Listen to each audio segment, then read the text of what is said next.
Meus amigos, eu sou Anderson Secundino e hoje venho falar para vocês sobre a carta que alguns ex-ministros da Fazenda e Economia e ex-presidentes do Banco Central divulgaram com a preocupação pelo meio ambiente. Eles estão associando a retomada econômica a uma política mais rígida do governo com relação ao meio ambiente. A verdade é que realmente o meio ambiente ele precisa ser preservado, a gente entende tudo isso, a gente sabe, né? O meio ambiente traz realmente benesses econômicas a qualquer país do mundo, mas há, na verdade, a construção de uma agenda ambientalista globalista. O que esses senhores, quando eram ministros e presidentes do Banco Central, fizeram pelo meio ambiente? O que fizeram pela Amazônia? Quais as políticas públicas, econômicas, foram desenvolvidas em seus governos em defesa do meio ambiente? A gente vê aqui Fernando Henrique Cardoso, Armínio Fraga, Pedro Malan, Bresser Pereira, Marcílio Marques Moreira, Zélia Cardoso de Mello. O que Zélia fez pelo meio ambiente? Economicamente falando, o que Zélia fez pelo meio ambiente? Para quem não sabe ou para quem não se lembra, a Zélia é aquela do governo Collor, aquela ministra do governo Collor que confiscou a poupança e que começou a devolver a poupança 18 meses depois. Essa é a Zélia Cardoso de Mello, que hoje vive confortavelmente fora do país. Nós temos também o Bresser Pereira, que fez o plano Bresser na época do Sarney e congelou os salários. Aumentou a taxa Selic, que é a taxa básica de juros, para restringir e diminuir o consumo da população. Então esses foram os grandes feitos, os feitos históricos desses senhores que hoje se julgam acima do bem e do mal para proteger o meio ambiente, preocupados com a economia do país. Ora, a gente sabe que a verdade não é essa. A verdade é a agenda que eles precisam cumprir em favor do globalismo, em favor de uma Amazônia que esteja atendendo os interesses da esquerda mundial. A Amazônia, ela não é um patrimônio mundial como todo mundo imagina e como todo mundo da esquerda gosta de falar. O território da Amazônia que está dentro do nosso país é do povo brasileiro.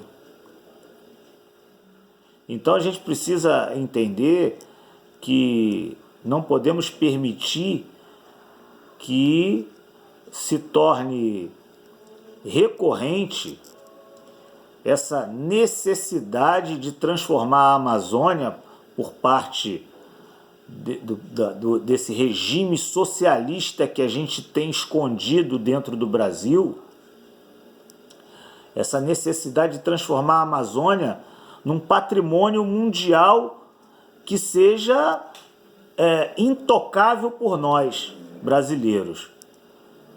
A gente sabe muito bem que a Amazônia deve ser preservada.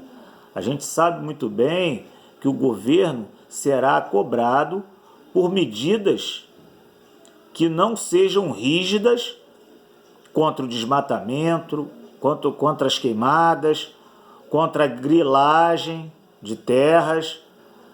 A gente sabe muito bem quais são os interesses escusos que estão em torno da Amazônia. E a gente vai cobrar isso do presidente Bolsonaro. O povo tem que cobrar isso dele, sim.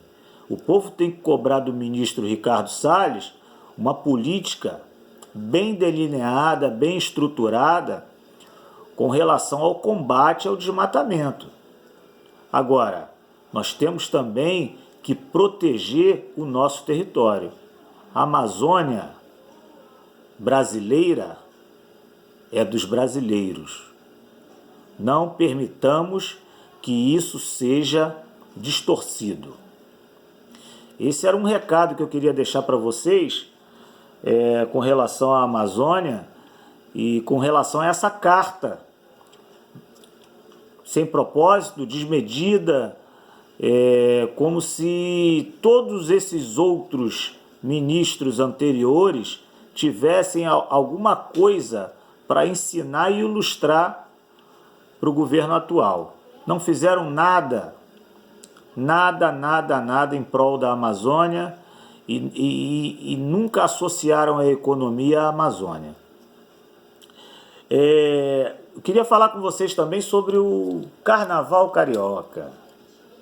Hoje está acontecendo uma reunião na Liesa em que os presidentes das escolas de samba estão discutindo a realização ou não do próximo desfile em 2021. A alegação é que as escolas precisam se preparar pelo menos com 6 meses de antecedência e que há uma preocupação com as vidas e com as famílias que tiveram entes queridos perdidos. É um pouco estranho, porque em fevereiro deste ano, todos nós sabíamos que a pandemia avançava a passos largos. E a Liesa não mostrou em nenhum momento essa preocupação. Muito pelo contrário, se apoiou na bengala financeira da Rede Globo para realizar o carnaval a todo custo.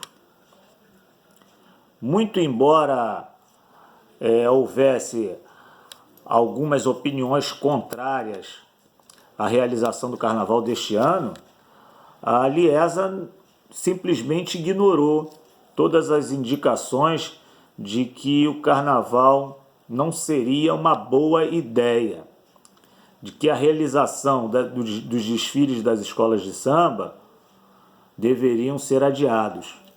E agora ela vem a Liesa vem com um discurso totalmente contrário, de preocupação, com uma tendência pró-vida. Não entendi.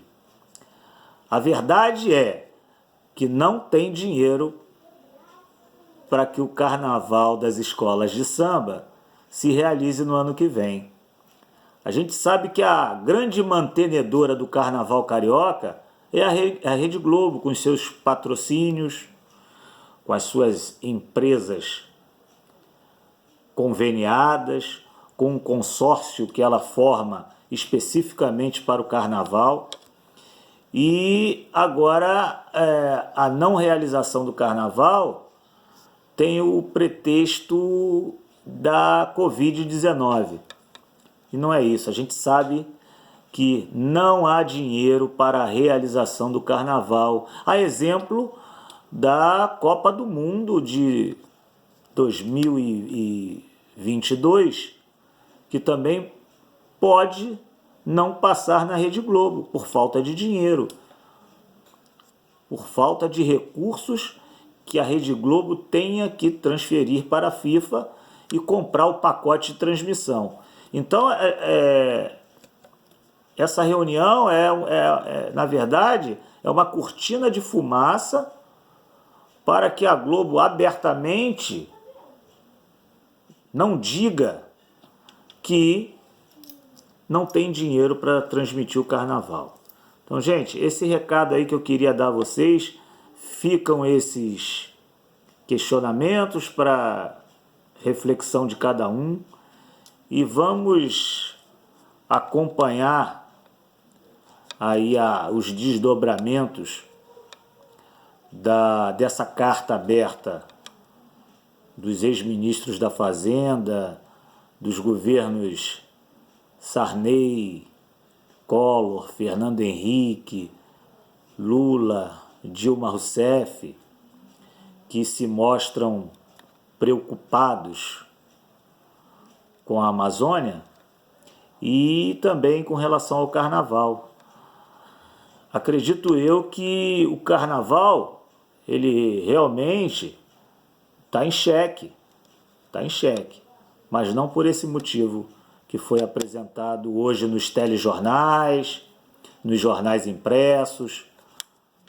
A gente precisa ter um pouquinho mais de informação correta e não da desinformação. Um abraço a todos, fiquem com Deus.